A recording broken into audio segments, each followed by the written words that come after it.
In a few days, the new Godzilla film will be out. Deadline has got this new article here: Godzilla, King of the Monsters to crush Aladdin's lamp. The article goes on to say that they're expecting about a $230 million worldwide open, and that's made up of around about a $50 to $55 million US domestic open, which is up from about a $40 million estimate from about a week ago. So it was $40 million, now they're saying about $55 million for Godzilla.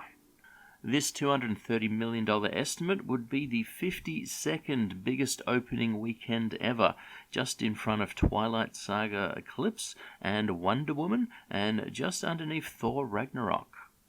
And this $230 million is made up of around about $180 million from the foreign market. So if you look at the foreign records for opening weekends, $180 million puts it just ahead of Deadpool 2. So it'll be the new 28th biggest film, should it get this $180 million that is predicted at this stage.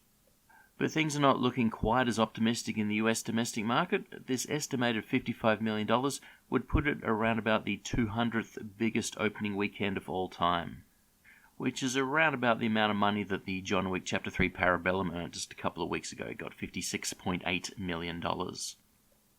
The reviews are not great for Godzilla King of the Monsters, or some markets are calling it Godzilla 2 King of the Monsters. It is a sequel to the previous Godzilla film, but some places are just calling it Godzilla, not Godzilla 2. But here on Metacritic, has a current score of 48. Now that's the critic score, the actual user reviews aren't available yet. The film's obviously not released in the US domestic market yet, but 48, fairly poor score. I would say it's worse than the previous Godzilla score. So that may affect what it earns on the Sunday. So the Friday and Saturday numbers are probably all baked in at this stage, but the Sunday box office, that may die a little bit should the film be quite bad. I did see a trailer for it when I saw John Wick 3 Parabellum a couple of weeks ago. The trailer did the opposite of what it should do. It didn't make me want to see the film, it made me not want to see the film. So I don't know who made up the trailer, but whether it's indicative of how good the film is or not, I don't know. But the trailer itself did not entice me to want to go see Godzilla King of the Monsters. Having said that, the special effects looked really good in the trailer, and there was a large amount of variety between the different types of monsters that Godzilla is fighting, which also looked to be a good point.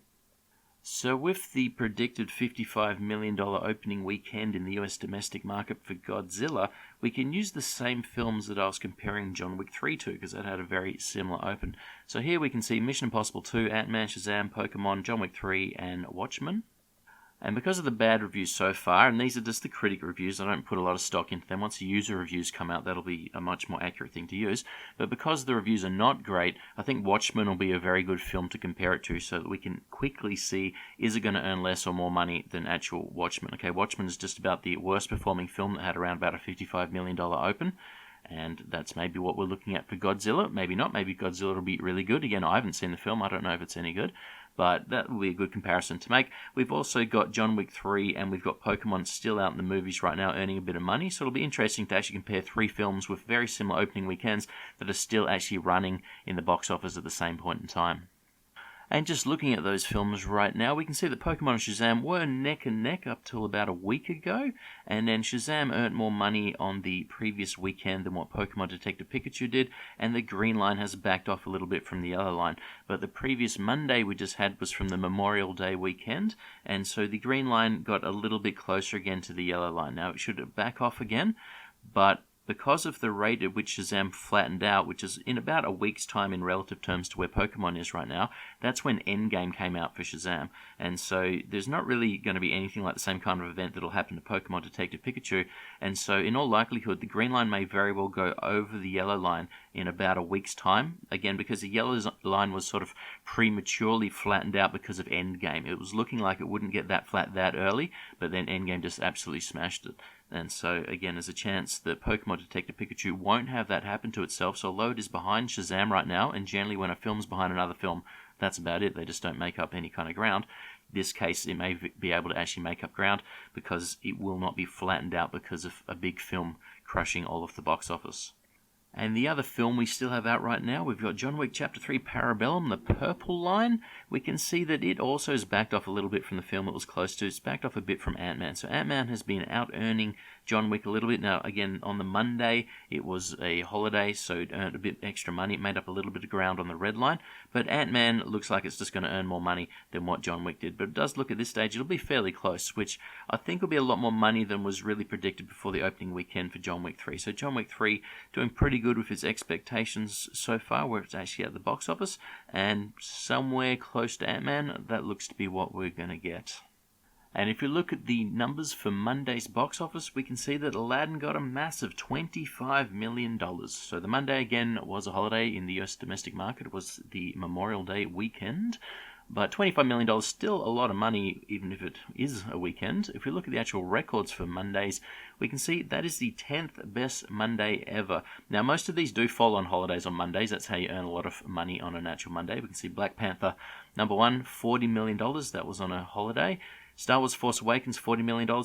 That wasn't exactly a specific holiday as such, but it does say it's the 21st to the 12th there, so a lot of people would have been on holidays, but it's not a specific Monday holiday. Avengers Endgame number 3, that didn't have any kind of holiday associated with it, so the $36 million there, that one's not in a holiday period, just the big chunk of money that Endgame earned.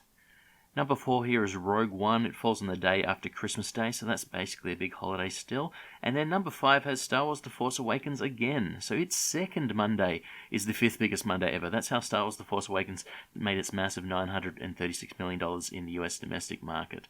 Now, a strange one here is number 7, Star Wars The Last Jedi. It got $27 million, and it was on the 25th of the 12th, so it was on actual Christmas Day, so a very big amount of money on an actual holiday.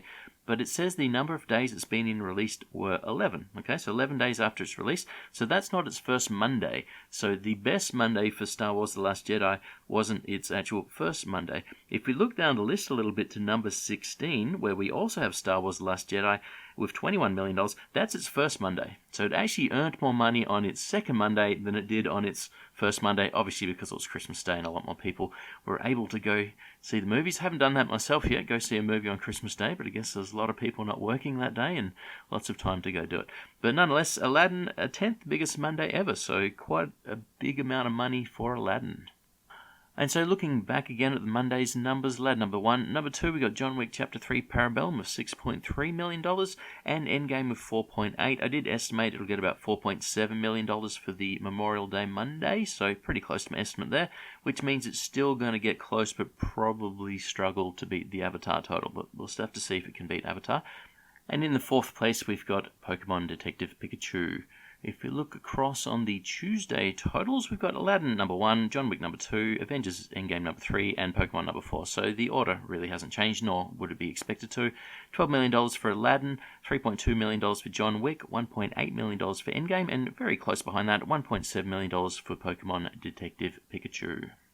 And lastly, we'll have Godzilla as the number 1 film over the weekend. The number 2 film will probably be Aladdin, but it's possible that Rocketman will earn more money than Aladdin earns this weekend. The Rocketman estimates have got a fair bit of room between them, so if it comes on the upper sort of numbers that some places are predicting, it may earn more money than Aladdin, but I'd say it's probably safer to say Aladdin will be number 2, Rocketman number 3, we'll probably get John Wick as number 4, and then Endgame and Detective Pikachu will have very similar weekends. Probably, I'd say Endgame should out-earn it, but the two of them, right now, they're getting very similar amounts of money. Thanks for listening, and I'll catch you next time.